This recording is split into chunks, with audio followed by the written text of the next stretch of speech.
Dr. King is quoted as saying that the arc of the moral universe is long but bends towards justice.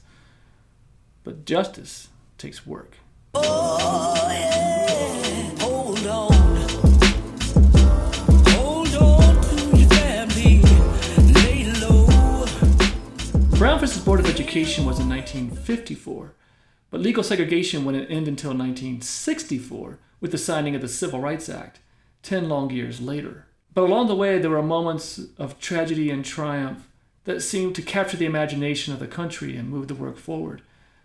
The lynching of Emmett Till, the Montgomery bus boycott, the Greensboro sit-in, the Freedom Rides, the assassination of Medgar Evers, the March on Washington.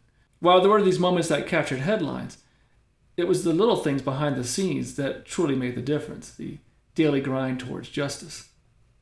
Someone recently said to me that the Voting Rights Act of 1965 wouldn't have been possible without the Edmund Pettus Bridge, John Lewis, Mrs. Boynton, and others being brutally attacked in front of cameras on Bloody Sunday.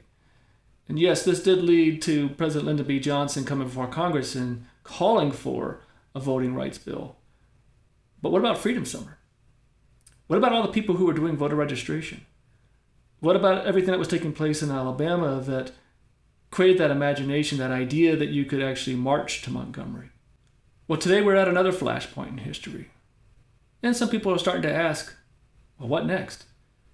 Yes, we're marching. Yes, statues are coming down. And yes, the news is capturing that. But for how long? Eventually, they will move on to something else because that's the nature of the news.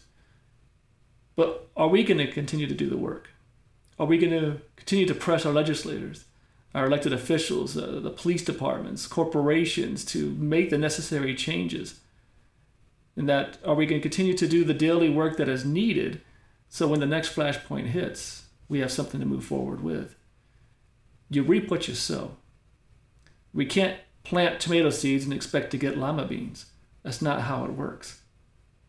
And so we need to ask ourselves, are we willing to continue to do the work that is needed? Because a lot of a little is still a lot. This is a long game, and they know it. They're just waiting us out in the hopes that we get bored, that we move on, that life happens, that when the cameras go away, so will we. But we need to be willing to continue to do the little things that matter, to continue to press forward, to persevere, to see it through, even when no one's watching. This has been Locked In with Loki.